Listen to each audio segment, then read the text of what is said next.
one as well. Zach Moore will go up against BC Laprade. That will be an interesting one to watch. Moore ranked 18th at 157, just 3 losses on the year so far. And then, of course, at 197, it bears repeating. Jake Smith for West Virginia ranked 5th in the country, and Jared Haught at number 3. But first, we start out at 125, bottom of the order or top of the order, if you will, for the duels as we get Zeke Moisey for West Virginia and Kyle Norstrem for Virginia Tech. Norstrem coming into this one with a 3-match losing streak, and he's lost 4 of his last 5, so needs to turn his form around a little bit coming into this one against a really difficult opponent. Yeah, absolutely. I mean, he's going to have a tough match tonight, but I mean, I think the coaching staff here at Virginia Tech has a lot of confidence in Norstrem. He's just got to figure some things out as a young guy. So we're underway here in the first period, and we're underway in the meeting here between Virginia Tech and West Virginia in Castle Coliseum in Blacksburg, Virginia. Moisey on the ground with an early shot. And he gets the takedown right away. Yeah, Moisey, so Moisey doing very well off the bat. Yeah, really coming out strong, showing why he's an All-American. Definitely not waste any time trying to get on the board. Moisey's an interesting story. He suffered an elbow injury in late 2016, and because of that, had to redshirt last year. And he also missed a match against Nebraska earlier this year with a concussion. So he's had some injury troubles in the past, but here, under a minute into the match, he's got a 2-0 lead. Yeah, and this is a really good time to go out and really push the pace. I mean, they're coming up to a little bit of a break.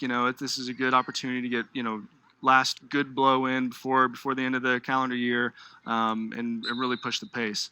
And for a West Virginia team that's trying to build itself back up, certainly 2-2 at that holiday break feels a lot better than 1-3. Close to near fall points there for Moisey, but a good job by Norstrem to get back off his back. Yeah, absolutely. And Coach Sammy Henson is doing a good job with this program, trying to get them back to where they have been historically. And Moisey looking for some back points now right here. A little suck back. Norstrem doing a good job of defending, but this is all Moisey right now. The referee's going to watch the arm, too, there. Norstrem's in trouble right here. And he does get the points. He gets 2. And now a possible switch. So a 4-0 lead for Moisey, but now Norstrem will look to turn the tables here in the first period. He does get away, so he gets the 1 for the escape. Yeah, absolutely. I mean, that's good awareness and good technique and scrambling ability by Norstrem. And in back on a good low single, coming out the back end right here. Moisey doing some funk and actually comes out on top. Yeah, now we get a stop. No, we get a stoppage.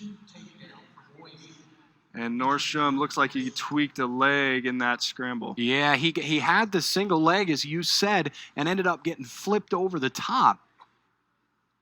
And ended up in a funky position. We still have 1:14 left here in the first period. They gave Moisey the 2 for the takedown there, so he's got a 6-1 lead. And he also has plenty of riding time, too, from the first takedown, so he's in firm control here. And Norstrem looks like he's got some right leg trouble. Yeah, he's in a lot of pain right now, and you know that there's been some issues with that knee in the past. Just looking at his brace there, but don't really see anything that could have possibly happened on the replay, at least. But clearly, the trainer's working on that right knee. Tough break for Norstrem, who started this season strong. Just 43 seconds of injury time, so he's okay in that department.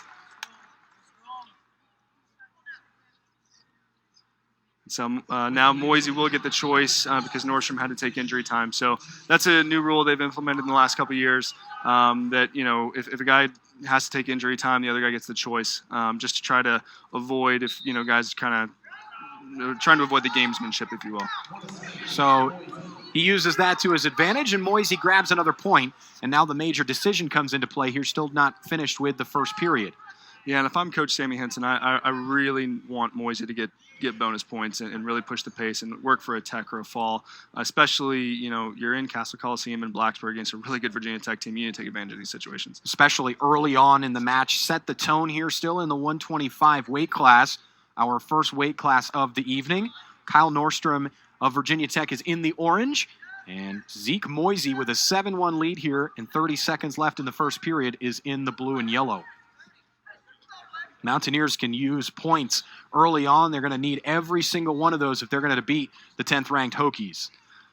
Norstrem do a good job of controlling the tie here, but Moisey finally breaks it. Norstrem had a really tight Russian, actually. Thought he might do something there. But he's picking up the pace and trying to get back in this match. Yeah, credit Norstrem for trying to work for points despite the disadvantage. But Moisey takes advantage of a half-hearted shot by Norstrem and grabs 2 extra at the end of the period.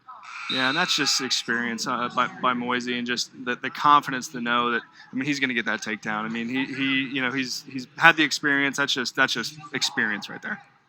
You can tell Norstrem a bit distraught as he will go on top again. He was unable to hold Moisey for more than about 5 seconds last time he started on top after the injury time. Here at the start of the second period, and a quick switch attempt by Moisey. He falls short, but looks for the escape and grabs it. So 5 seconds again in, and Moisey grabs another point. It's 10-1. Yeah, and that's another thing with Moisey's takedown right at the end of the period. I mean, you never want to give up a takedown at the end of the period. I'm sure Coach Roby's kind of going crazy on there. I mean, that's one of the worst mental mistakes you can make, just given you don't have an opportunity to escape and make it a 1-point situation as opposed to a 2. So they always say in hockey, first minute, last minute of the period is always where you can make a move and distraught the opponent. That's what happened here. Norstrem fends off the shot from Moisey there. Yeah, Norstrom's really trying to get his motion going, get some fakes in there, get Moisey reacting, but Moisey's just too solid. He won't open up. Mentioned Moisey is an interesting story. We talked about his injury problems, but before that, he's a redshirt junior this year thanks to last year's redshirt from the injury. His freshman year, he went into the NCAA tournament unseeded yeah, and blasted through the tournament to finish second and claim an All-American status. So, yeah, I think that doesn't happen very often. No. You get an unseeded guy coming in and be an All-American, but then you get an unseeded guy that make it to the finals. I think that's the last time that happened was probably 10, 12 years ago. I mean, it does not happen very often. So very, very impressive run at the NCAA tournament for Moisey. So he'll definitely be looking to repeat that and get back to the finals this year. And you can tell here watching the match that he has all of the experience from a run like that. Takes a quick peek over at the clock and sees 15 seconds left here in the first period and a 10-1 lead. And that's just one thing about the sport of wrestling is that you're measured by the end of the year. I mean, you could have a so-so year all year, come into the tournament unseeded, and all of a sudden you're in the finals, and I mean that's all that anybody remembers. So I mean, at the end of this, it's all just practice up until the NCAA tournament. Welcome to college sports, right? College basketball, very similar in that sense. And you never know who's going to get hot. It's just you got to peak at the right time. We come to the third period and a 10-1 lead for Zeke Moisey of West Virginia. He has a major decision right now as it stands, which is probably what Kyle Norstrem is working to change. And you mentioned Moisey will want to continue to work here in the third period, not to cruise, to grab that extra bonus point maybe for a tech. Absolutely. Against a team like Virginia. Okay. And, actually good awareness by Norstrem. Not giving up on the foot sweep there that Moisey tried to attempt, and maybe a little bit sloppy trying to push the pace, trying to get some bonus points. I mean, and that's actually what you saw against Missouri with Virginia Tech and Jared Hott. But, when you try to push the pace and get bonus points, sometimes you can open yourself up. Yeah, and so now Norstrem, at least as it stands, erases the major decision with the 7-point differential and a stall warning now on the bottom. Good work by Norstrem to put Moisey back on his stomach after the stall warning. He'll want to keep it here as long as possible. Yeah, Norstrem doing a good job of finishing the match strong, and he just needs to, keep holding him down and try to erase. He's already erased riding time, so. And they're out of bounds. Well worked by Kyle Norstrem to eliminate the danger of a potential escape near the edge. With 50 seconds left, it's a 7-point differential. Yeah, so if Moisey escapes, it'll be an 8-point lead, which equates to a major. So, Virginia Tech and the coaching staff, Tony Roby and his coaching staff, are hoping he can hold him down because he has not been able to do anything on offense. That's right. And he's seen the fans behind us calling for a cradle as Moisey puts his head right next to his knee. Norstrem, return by Norstrem. Norstrem has seen Moisey escape quickly twice earlier in this match. Not the case here, as it looks like Moisey may be running out of gas. Yeah, absolutely. And he has been struggling with some injuries, so maybe he just doesn't have his gas tank back yet. But if I'm Sammy Henson, I'm not too pleased if we don't get a major here. What a little roll there by Moisey, and Norstrem puts him back on his chest with 5 seconds to go. A great finish by Kyle Norstrem. It won't show on his record, but Norstrem, with the late match heart, pulls it to a 7-point differential, and that will be a regular decision, 10-3. And if I'm Tony Roby, I view that as a huge win right there for Kyle. I mean, obviously not the result that Kyle wants, but I mean, he showed heart, he showed toughness, and he finished the match strong. And he helped his team out. To watch here, Dennis Gustafson, the redshirt senior for Virginia Tech, will go up against Matthew Schmitt. These two wrestlers already faced off once earlier this season. In fact, just a couple of weeks ago on December 1st at the Cliff Keen Invitational. Gustafson won, but it was just a 6-2 win. Yeah, and they met on the consolation side of the Cliff Keen bracket, I think at the round of 16, and they had to go. I mean, it was a good match. I mean, Gustafson came away with the win, but it's anybody's match here tonight. Gustafson, with plenty of experience in his career, 68-34 across his collegiate career, 31-19 in duels. This season, he's 13-4. Last time out, he pinned Princeton's Trey Aslanian in the third period. So both wrestlers kind of feeling each other out, working some ties, trying to get position, open the other guy up, but nothing yet. About a minute gone by. Gustafson very quick down there on one knee. Yeah, I know the Virginia Tech coaching staff is they're really excited about what Dennis has been able to do in the offseason and so far this season. I mean, he's a senior, he's an ACC champion, but I mean he hasn't been able to get it done at the end of the year. And I think Coach Tony Roby is really excited about what he's been able to do in the offseason this past year, and so far this season. I think they have high hopes for him. Continues to be nothing here halfway through the first period between these two. Just looking to feel each other out. A lot of hand poking. We saw Schmitt with a bit of a Russian earlier on. Couldn't do anything with it. A little bit of a style difference here. I mean, Schmidt's long and lanky. Gustafson's a little bit more compact. So we'll see how that plays out in the match. It's a little bit of a style clash here. About a minute to go here in the first period. Nothing doing so far between these two at the 133 weight class. West Virginia with an early 3-0 lead after the 125 win for Zeke Moisey. Schmitt still trying to work that Russian. I'm not exactly sure what he has there, but he's definitely trying to work something. Good job by Gustafson to stay out of it. I think he probably senses that he's good there. But he needs to really work and try to work inside. There he goes, kind of work inside. Nice little single leg by Schmitt, but he needs to get up under and finish. Yeah, that was sneaky by Schmitt, but Gustafson with some solid defense works him out of bounds, holds down with the arm, and they're still neutral. Solid defending by Dennis Gustafson, the 14th ranked 133 wrestler in the nation. Absolutely. Those are very, very heavy hips that Dennis was putting on Schmitt right there. Really good job by Dennis not getting scored on, because that was a really pretty shot.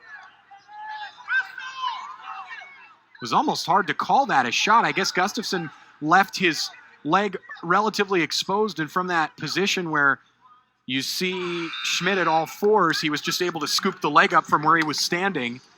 And the end of the first period ends scoreless.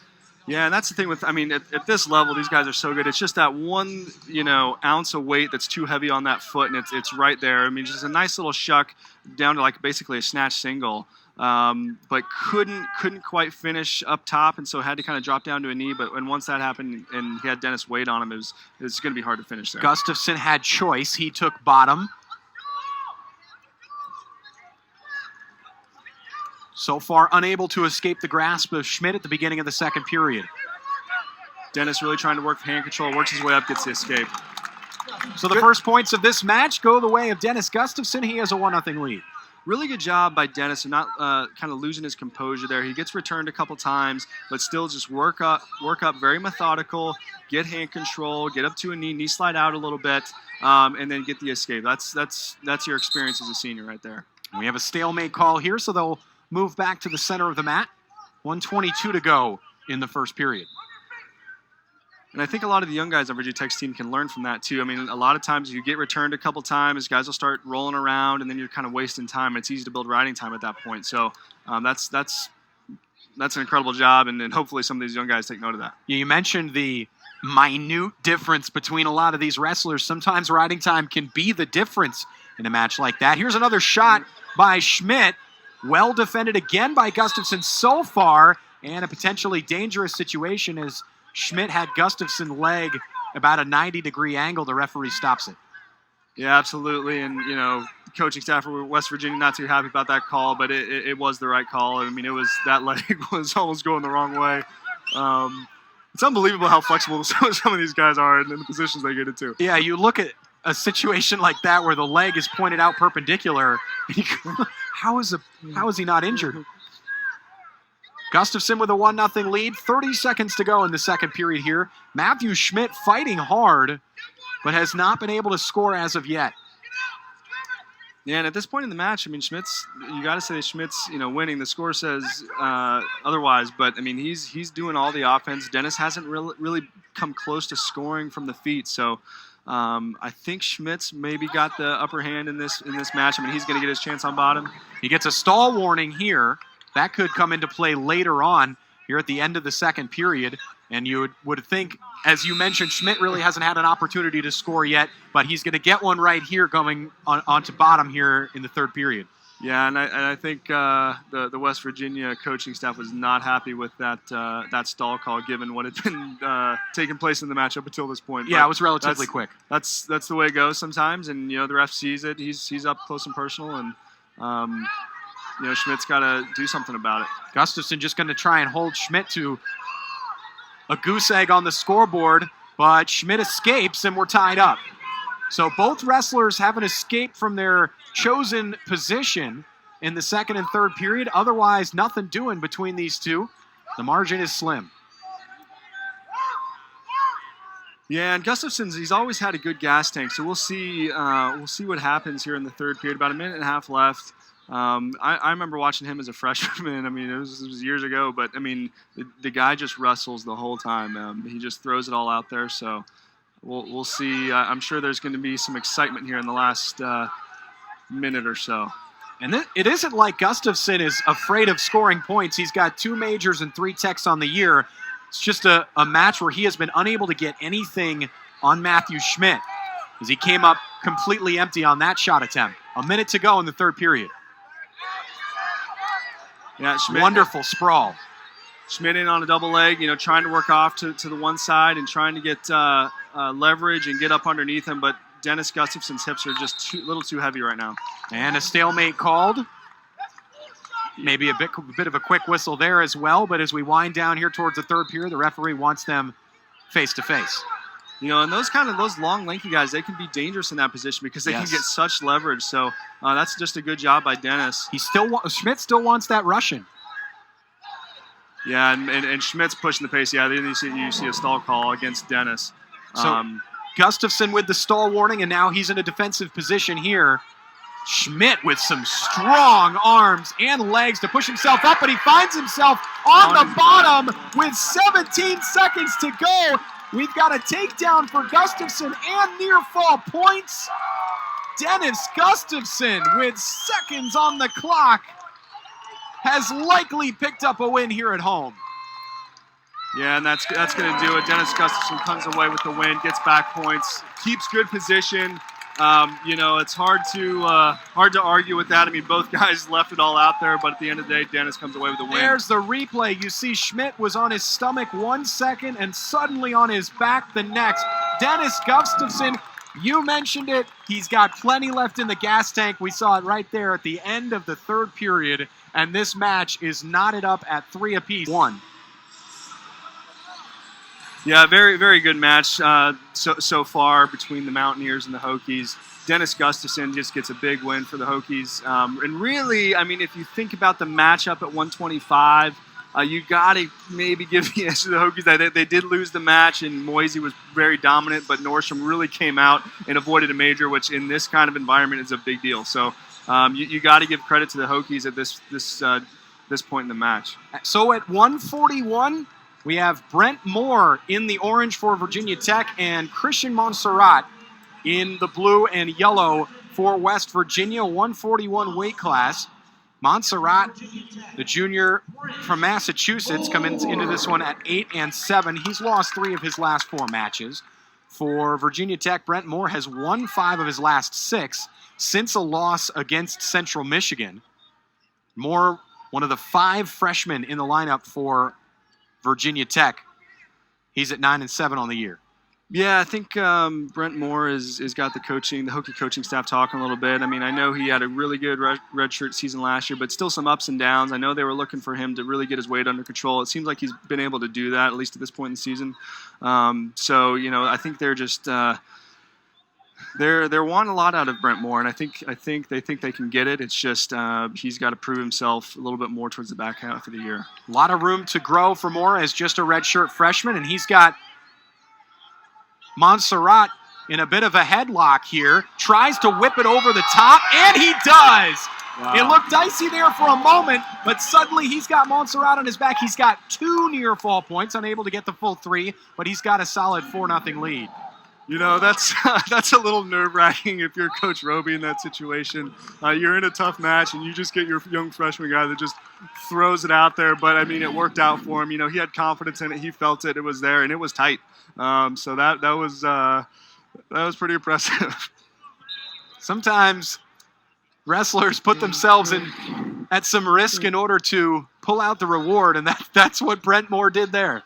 And I was talking to Coach Roby the other day, and I think, I was asking him, what's been the biggest style change given the change in coaching staff? And he said, really, there's the biggest change is he's bringing in Jared Frayer, and he's letting Frank Molinaro and Tyler Graff work with the guys a lot. And I think one of the biggest changes is transitioning from more of a conservative approach to only wrestling where you're comfortable to a more wide open, score points, take risks kind of mindset. And I think that's probably what you saw right there is that change in mindset coming through. Yeah, you nearly saw it again there as Moore almost gave up his back to Monserrat here in a neutral position, trying to get a throw, backed out of it in time.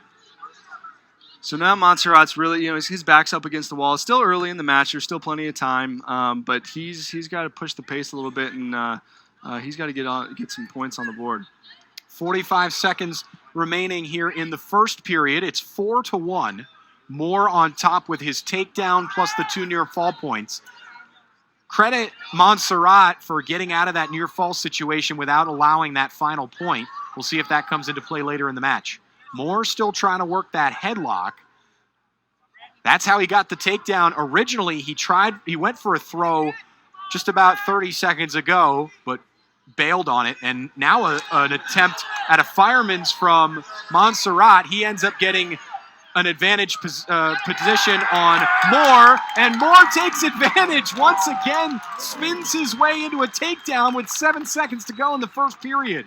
That's just an incredible composure by your redshirt freshman. I mean, that's just, he didn't panic. I mean, the Monserrat hit a beautiful little duck to a high crotch, but and actually got behind him. But Brent Moore is able to kind of Granby roll out of it, and there you see it right there in the replay, and come out on top at the end of a period. Yeah, impressive roll there from Brent Moore across his shoulder blades.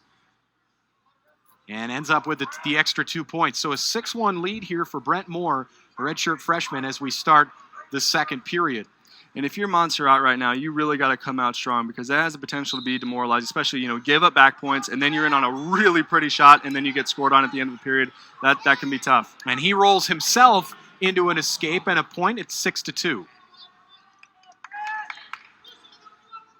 It's been all Brent Moore up until this point, but it's still a 6-2 match. I mean, there's still plenty of time to go. Monserrat has plenty of time just to work his ties, work his shots. And if he can get another takedown or a takedown here, I mean, it's a close match. We've seen Moore, in order to rack those 6 points up, has put himself at risk a few times, so Monserrat will probably look for an opening like that again. Yeah, both guys just kind of feeling each other out a little bit. Hand fighting hard, Moore heavy on the head. Monserrat's really controlling the wrist. Now Brent Moore kind of snaps him into a bit of a headlock, front headlock here. He's been working that all match and has used it well. A minute to go here in the second period. Moore with a 4-point lead. Looks to wing Monserrat around. The crowd wants the 2, but the right call so far is there's no advantage, and they end up out of bounds. No takedown. They'll end up back neutral. Yeah, and Brent Moore is he's really good in the front headlock position. I mean, yeah. he's proven that time and time again. He's dangerous there.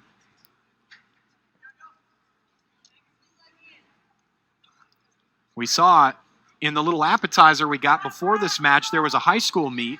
And in the heavyweight division, which is what the entire meet came down to, at the end, we saw a headlock missed be a big differential in the heavyweight match, as Brent Moore gets a takedown here and then wants to go back neutral, so he lets Monserrat up. 2 points for Moore, 1 for Monserrat. It's 8-3. Yeah, the Virginia Tech administration did a really good job of putting this match together. They brought in Independence High School from West Virginia to wrestle Christiansburg High School, which is just obviously down the road. And so you have kind of West Virginia versus Christiansburg and West Virginia versus Virginia Tech and Blacksburg. They did a good job. We've got a Christiansburg tie here, which we'll see later on at the 174 weight class. Hunter Bolin is from Christiansburg. Yeah, and he's actually filling in for a guy from Christiansburg named Epperly, who's no longer on the squad, but there's definitely some Christiansburg ties here. So at the start of the third period, Moore has choice. He takes down below, and it's an 8-3 lead for Brent Moore. He's looking for more. Moore looking for that left leg of Monserrat to try and grab 2 on a reversal. I think Brent Moore here is looking for extra bonus points in this match. Already with a 5-point lead. If he can get 3 more, he'll give his team 4. Yeah, right now Monserrat doing a good job of being heavy on Moore. Not much he can do. And you get a stall warning. There you go, against Brent Moore. Quick stall warning from the referee. We've seen a couple times so far in this meet. He's been consistent. The head coaches will have to relay that to their teams and say, look, you got to make moves or else the referees are going to hit you with stall warnings. You know, and you really like to see that as a wrestling fan. I mean, you want to see guys pushing the pace. And really, it's a good warm-up for the NCAA tournament because the refs are all over them at the NCAA tournament. They're really wanting to push the pace, and it's a good thing to get in the habit of. Moore gets onto his feet, has not secured the escape just yet, and now Monserrat lets him go. So 9-3, the lead for Brent Moore, under a minute to go here in the third period. Brent Moore back in on the tag. Nice double. Wonderful, and if he can secure near fall points here, he can grab a major decision. Well, he's got one right now at 11-3, so a big takedown for Moore, and he keeps the advantage as they go towards the edge of the mat. Yeah, so right now, if it ends, it's a major decision for Brent Moore. He's got to hold him down. There's about 30 seconds left. I would be surprised if Monserrat didn't get an escape here, but Brent Moore's been tough on top, so if I'm Sammy Hudson, coach for West Virginia, I want him to get out. Well, if you're Brent Moore here, he's been so dominant at the neutral position, do you just let Monserrat go and have 30 seconds to work another takedown? You know, I'm sure it's gone through his mind. I'm sure Tony's been thinking, yeah, there it is. Yep, there it is. Good call. I mean, he's been getting takedown after takedown, so yeah, I think it's a wise move. Given you don't want to ride him tough for 20 seconds and give up an escape with 10 seconds left and then not be in a position to score again. Well thrown by Monserrat, but he can't use the momentary advantage to score himself. It's 11-4, 16 seconds remaining, and Moore gets the takedown. So Brent Moore will try to hold him here with just 10 seconds to go. And a 9-point lead. Brent Moore has likely secured a major decision. Really good job by Brent Moore. I mean, he really just came out and dominated in all positions. Monserrat goes for the big throw there at the end, but instead gives up the major. So Brent Moore continues on a little bit of a roll here heading into the break. That's got to be a confidence booster for him as a redshirt freshman heading into the backstretch of the season. So yeah, so he's won 6 of his last, and we move to 157 as we continue through the lineup. Another highly anticipated matchup for West Virginia, the 18th ranked wrestler at 157. It's Zach Moore out of Oklahoma City, who sits at 11-3 on the year, and for Virginia Tech, BC laprade. Yeah, laprade, I think, is one of those guys that the coaching staff is another one of those guys is really, really excited about. But he'll have his work cut out for him tonight. So we're underway here at 157. 7-6 the score overall between Virginia Tech and West Virginia. The Hokies with a 1-point lead, thanks to the major decision by Brent Moore, who took down Matthew Schmitt at 133.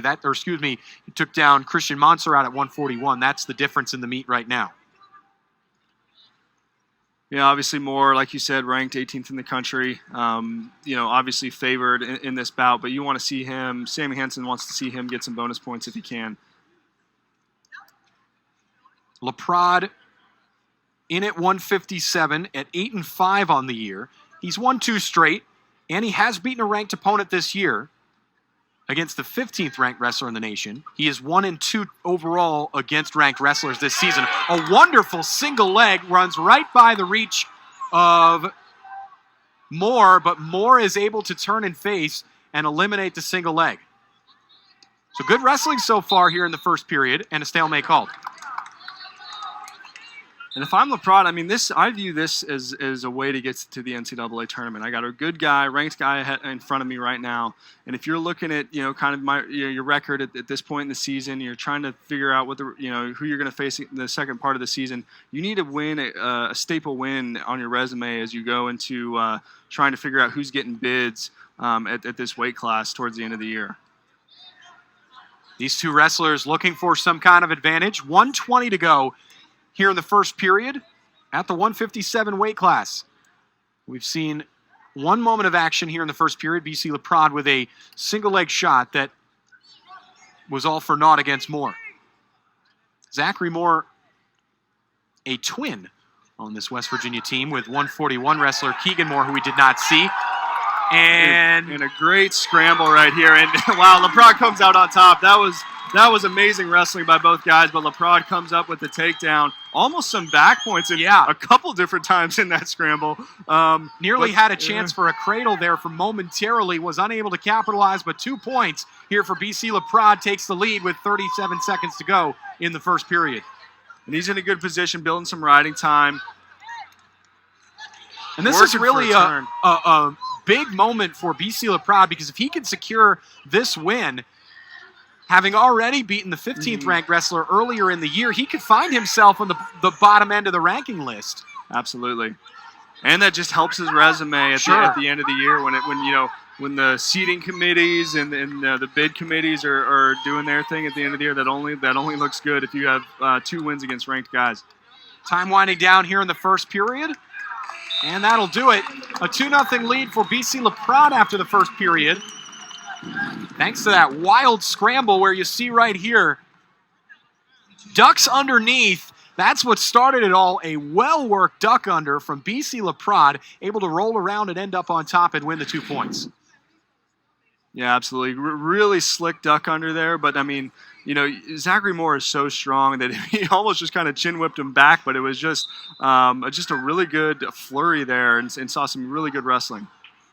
A great sit-out by Moore to start, but he can't finish. Ends up on his rear end 10 seconds into the second period. BC laprade just trying to get Moore back to a front-facing position. And laprade doing a good job of being heavy on top and building his riding time. It's one thing to get a takedown against a good guy, but to keep him down, that's a completely different battle, and he's doing a really good job. 30 seconds into the second period, laprade able to flatten Zach Moore back out. And over a minute and a half riding time at this point for laprade. I mean, Zachary Moore has not been able to do much on bottom, and he finally gets the escape, so he needs to really pick up the pace at this point in the match. A minute left in the second period. BC laprade with the advantage in the riding time, like you mentioned, almost a full period of riding time so far, and a 2-1 points advantage. He's got a single leg here. Unlike last time, Moore can't get away from it right away, and a takedown. 2 points awarded. And laprade just won't be denied. I mean, he is hungry. You can see it. I mean, this is fun to see out of your young guys, some of your young guys on the team. And you know Tony's feeling pretty good about this kid at this point. I mean, it's tempting as a young guy to see a ranking for your opponent and kind of like freeze a little bit. But, I mean, I think they've instilled that kind of culture at Virginia Tech where that's just no longer the case. BC laprade, the fourth freshman to wrestle so far in this match for Virginia Tech out of 5 weight classes. And I think that's one thing that Coach Roby has been able to do a really good job of over the course of his career is really develop talent. You know, not a lot. I mean, a lot of these guys are good coming out of high school, but you know, one thing that Tony Roby's been really good at doing over his career is just developing guys and getting more out of guys than many people thought possible. And using the redshirt year. You look down the lineup and all the guys starting redshirt freshmen, redshirt freshmen, redshirt freshmen. Yes, they're freshmen, but they're a little bit experienced at this level because they've used that redshirt year, wrestle unattached, get some matches under their belt. It helps. Absolutely. They're not wasting that year by any stretch of the imagination. So laprade gets an instant escape point here at the start of the third period, and he's up 5-2. Zach Moore with work to do, and you can clearly see that. He's the wrestler trying to push the pace at the moment. Yeah, still unable to get anything. Yeah, he's got to be the aggressor here. I mean, he just has not had much offense, any offense to this point in the match, so he really needs to pick up the pace. But laprade's not. I mean, he's not backing down. I mean, he's not skating. He's not looking at the clock. You know, trying to run the clock out. I mean, he's still trying to score points too. So, and as a wrestling fan, this is the kind of thing you want. Both guys just really motivated, still in the match, really trying to get after it. And both of these guys are obviously very talented. But this was what makes good wrestling right here. This is a 2-score match right now, so Moore has to work quickly with 1 minute left. Just a takedown won't do it. He's got to get 2 takedowns or back points along with 1.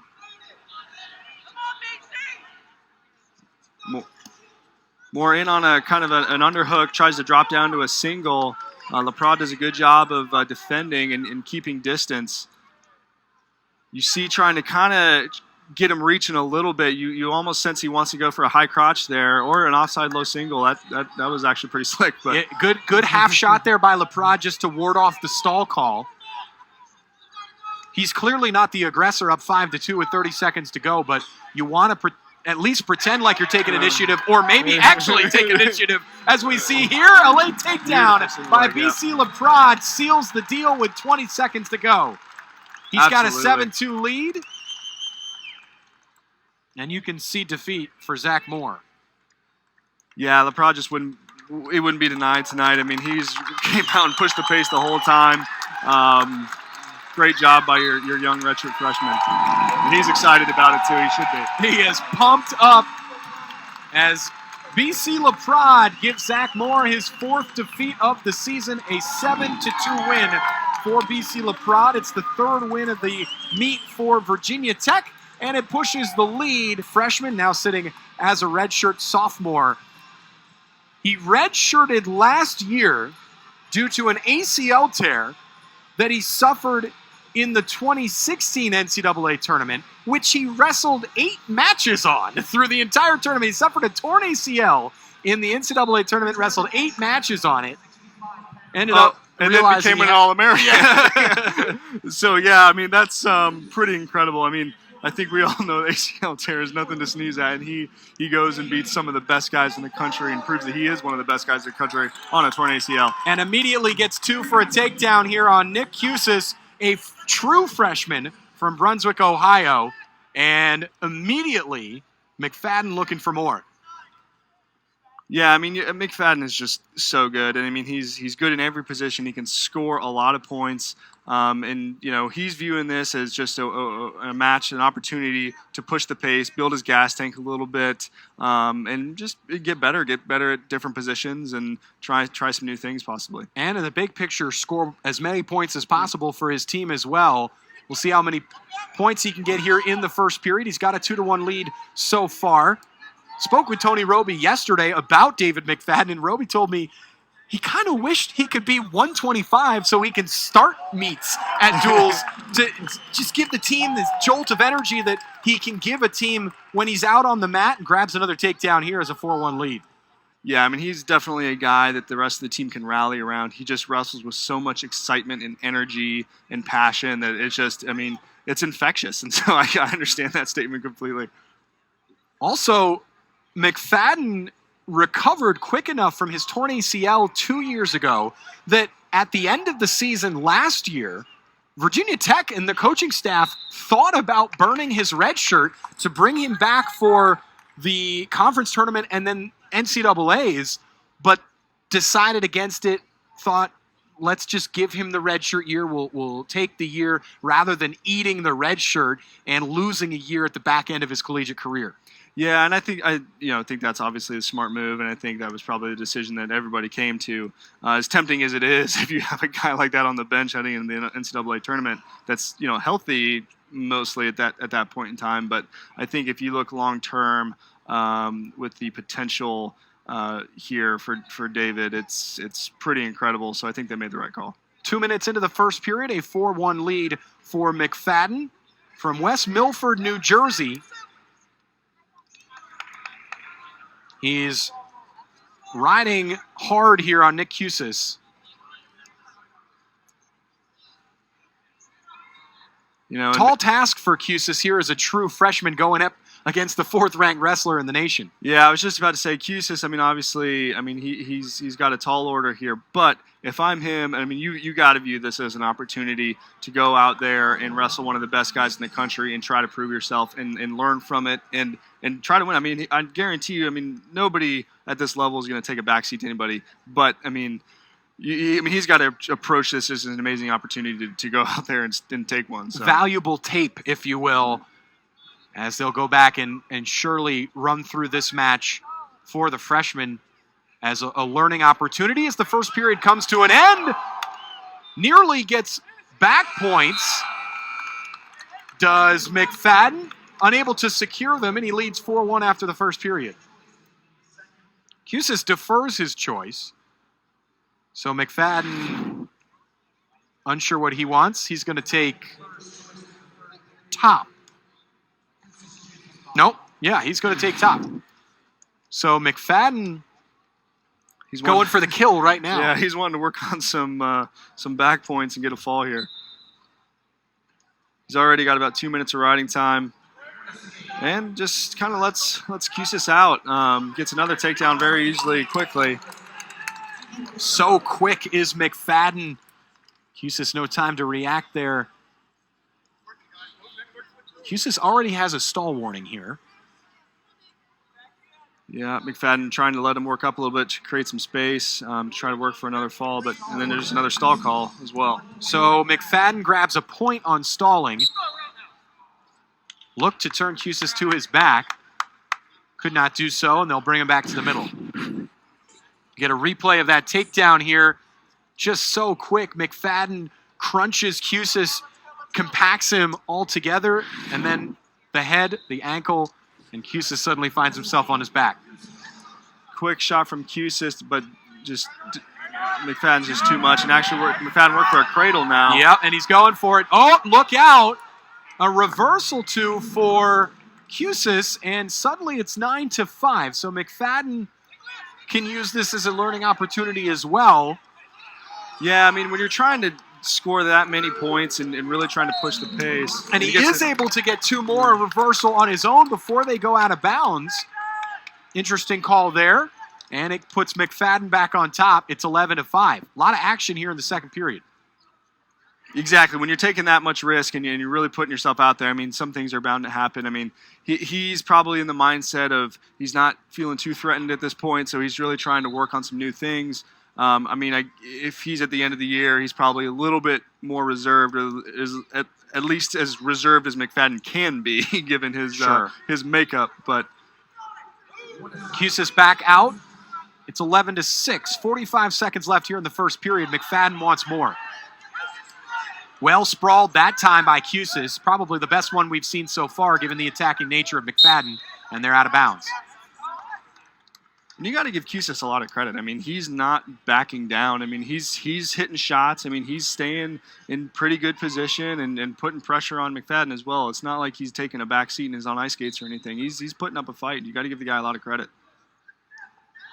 McFadden looking for the major decision, but right now just a 5-point lead, 11-6. 25 seconds remaining in the second period. McFadden, an All-American. As we mentioned, as a freshman, he finished 6th his freshman year, wrestling on that torn ACL, which is just mind-boggling to think about. Sometimes that's an injury that you don't feel right away, but certainly it has to weaken a person whether they feel it or not. Yeah, I had the unfortunate experience of tearing my ACL during a wrestling match, and I couldn't even finish with the one match, let alone 8 matches at the NCAA tournament. The recovery from that has to be daunting as well. You know, it's one of those things that McFadden, I guarantee you, he just saw it head on and, just, okay, well, let's get through this and get back on the mat. I mean, I don't think he's one of those guys you got to worry about doing the rehab and putting in the time. But it's a testament to just who he is. And like I said, his DNA makeup is something special. Kiussis not relenting here as McFadden started the third period on the bottom, trying to work McFadden back to his stomach. Has a boot down in the middle and is working McFadden here at the edge of the mat. David McFadden may be running a little bit out of gas here, just looking to play the rest of this defensively. Yeah, Kiussis has weathered the storm pretty well, I have to say. And he gets a stall call. So McFadden, a stall warning on the bottom. Kiussis unlocks his leg. He had him locked earlier. A minute to go in the match, and their stalemate called.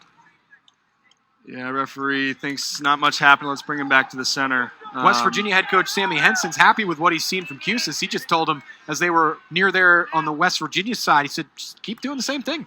Yep. It's working. Henson in his 4th year coaching West Virginia. Last season, they were just 4-13. They finished 7th in the Big 12. But showing improvement this year.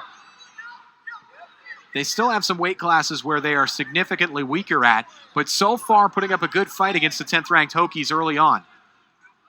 10-6, Virginia Tech with the overall lead in the meet. 11-6 right now here in this 165 weight class.